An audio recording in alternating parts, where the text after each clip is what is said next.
magandang umaga sa lahat. Tayo ay kakain ng breakfast. Hatiin natin ito ng 3 beses. Para 3 beses natin kainin. 3 araw. Ayan, ganyan siya. Good morning. Ang gagawin ko ngayon Ngayon, ay bukas at sa next. breakfast. Pero islice ko muna itong aking tinapay Slice ko para ng i-keep ko yung iba. Dahil itong tinapay ay 3 beses ko, 3 araw ko kakainin. ito medyo makunat pero masarap. Hiwain ko ng Tsaka nakakabusog kahit 3 kunti. piraso.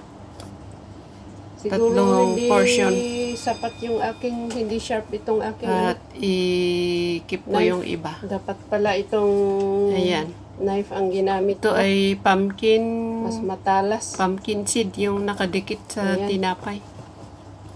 So, masarap naman siya. Makunat, pero okay lang. Masarap. Ayan. At saka nakakabusog kahit konti ang kakainin, nakakabusog.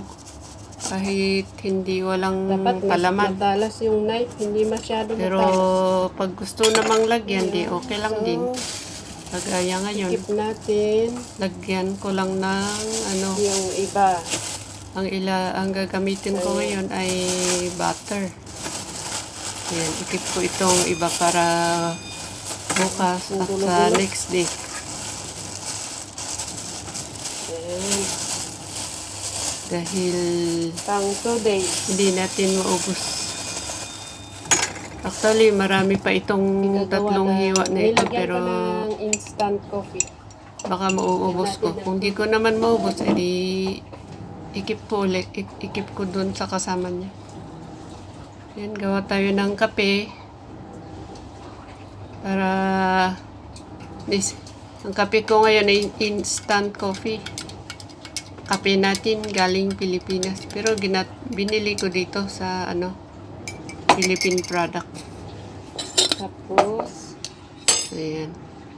dahil maliit itong baso, Dito ako gusto ko yung gumagawa ng mainit aking na kape. mainit na kay reheat Lalagyan ko pa ko ng to. Reheat natin para gatas na kulang kasi sa akin yung 90 degrees. Pero ipapainit ko dahil muna yung i-reheat ko lagyan ulit ko na kasi fresh yung milk. 90 degrees doon sa ito po, kinuha ko doon sa kumulo na thermo, po itong hindi kaya kasya. Pag ilagay ko ilagay kasi ko yung ang kailangan kasi half fresh milk,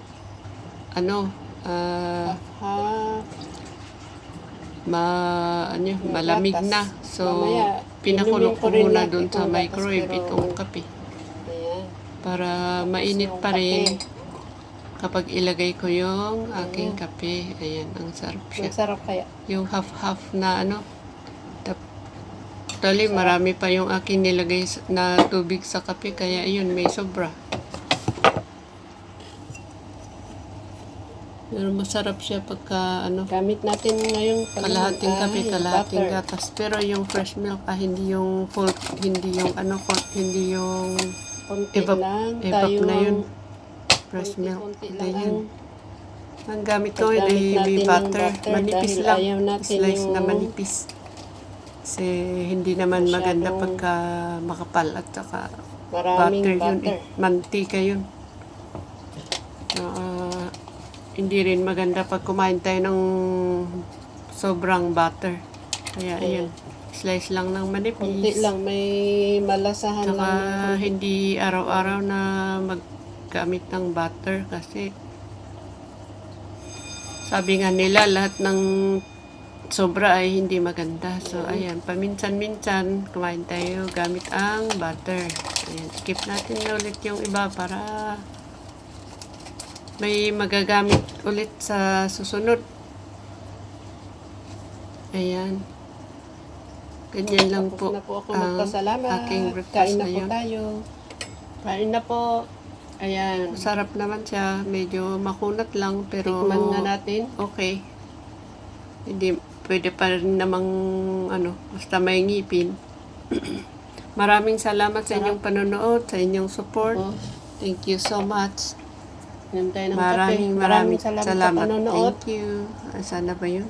Wala akong may content. Pasensya na po. Ito lang eh. Saka na pag may bago. Maraming salamat.